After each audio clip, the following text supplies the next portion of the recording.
Hello. I'm going to ask you to do something for me right now. I need you to turn to somebody next to you, preferably someone you don't know. Say hi and ask them, what is your story? You have 30 seconds.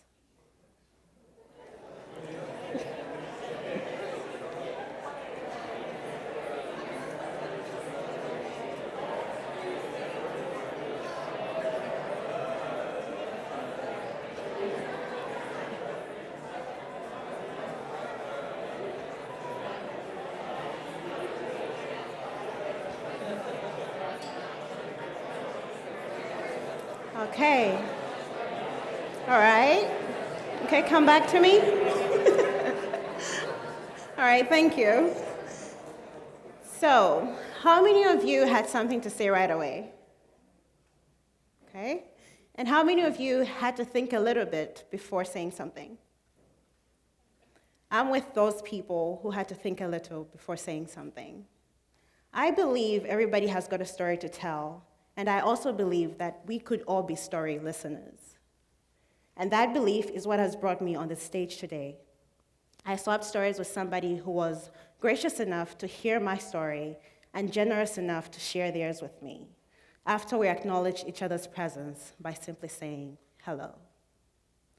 So, being an international student attracts a lot of conversation and questions. And one question that I usually get is, where are you from?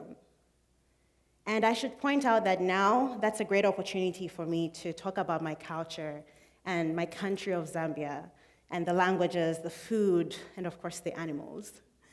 But I have not always been so keen to talk about where I'm from and what makes me who I am. I've had to learn and decide to share when given the opportunity. Because sometimes people would define you before you can define yourself, and that can leave you numb. People can ask to hear your story, but would not listen, and that can freeze your spirit. I remember being asked if I swam across the ocean to get here, or if my family had AIDS. But my personal favorite is if I was only wearing clothes for the first time. To which I responded, no, we do wear clothes in Zambia. But that did not stop the lady from bringing me clothes, right down to the undergarments. And because my culture tells me to respect my elders, I simply put a smile on my face, and with all the gratefulness I could muster at that moment, I said thank you to this well-intentioned lady. I decided to make her feel good about herself, even if it made me feel sad and irritated. I decided to let her feel good that she was charitable, even if I didn't ask for any charity, even if I didn't need it. So I started to put on a mask. I grew up in eastern Zambia, even if ethnically I'm from the northern region. And I remember going swimming in a creek near our home. And my friends would be from families who were Indian, and their parents would be Hindu. And sometimes we share food with their parents who would practice Ramadan. And I do remember my Catholic parents gathering all of us to go to these events where traditional ceremonies were being performed. And these ceremonies would be so grand, and the masquerades would be dancing everywhere with people everywhere, food, laughter in the air, and it was just really vibrant and happy.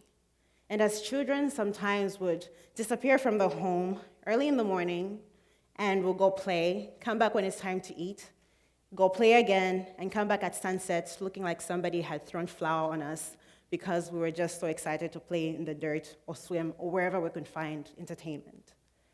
And in all those adventures we were doing outside the home, we learned to express ourselves.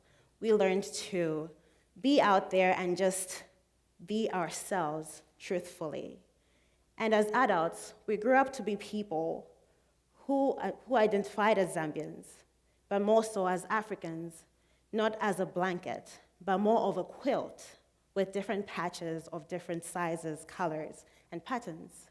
And all those experiences that we saw with the masquerades that would be done at funerals, weddings, or even when it was harvest time, We took those experiences as a whole. That quilt was an experience of loss, abundance, gain, wealth, grief, whatever experience we could have, but it still made us a whole. Now, I have been talking about masquerades a lot, so I want to point out two masks. In African culture, a mask is used to celebrate and express whatever an individual is feeling or the community. But in Western culture, a mask is used to conceal, to hide what a person is feeling or that community. You conceal what is on the inside because you fear of what the outside can think about you. So I decided to hide. I decided to conceal what I was feeling if somebody approached me with something I didn't like. I decided to tell people what they wanted to hear because I figured that would make this very uncomfortable space comfortable.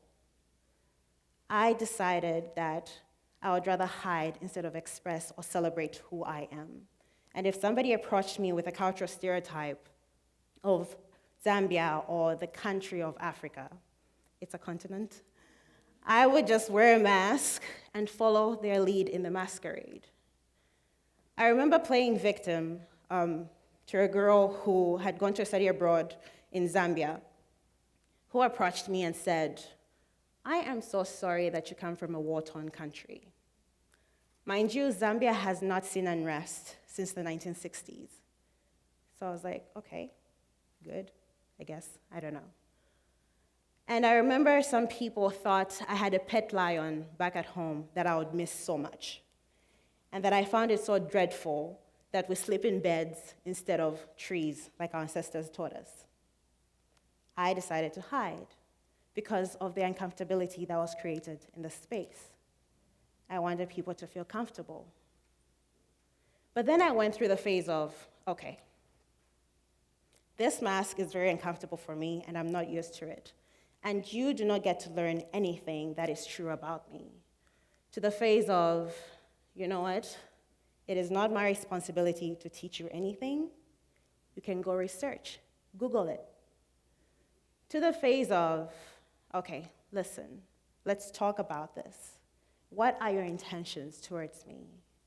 Yes, I understand that the statements that you make or the questions that you ask or the hair that you touch and say reminds you of a poodle without my permission is because you're curious. But why do I have to put on a mask to make you feel comfortable? My name and my sheer presence scream out my difference. My accent and my mannerisms highlight my cultural heritage. And I am so proud of what these things mean to me.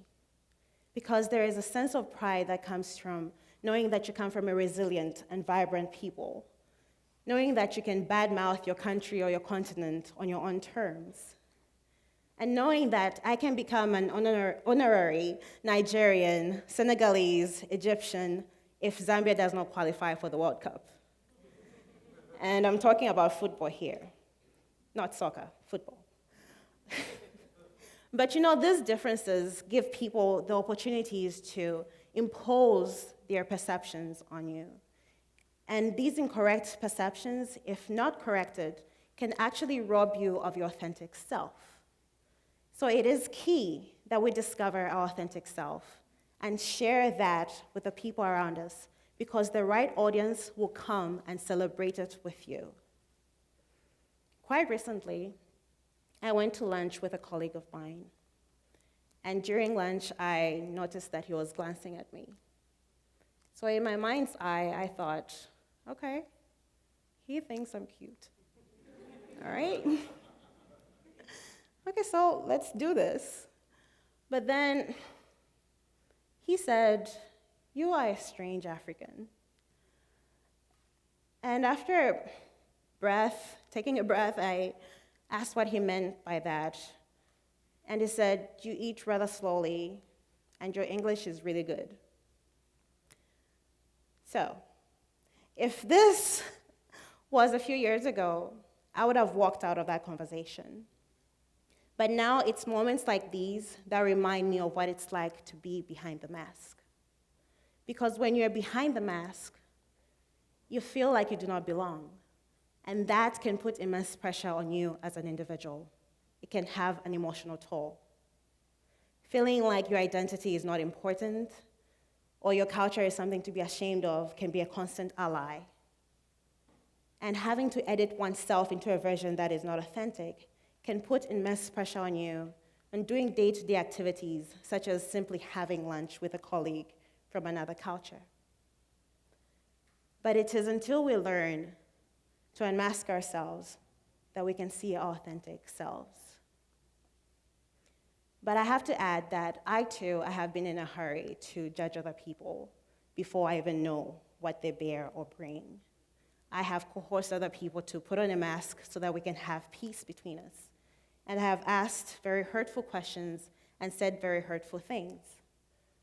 But I have realized that it's until we decide to desire knowledge in a non-condescending, non-patronizing, and biased manner that we can actually see the other person's true self.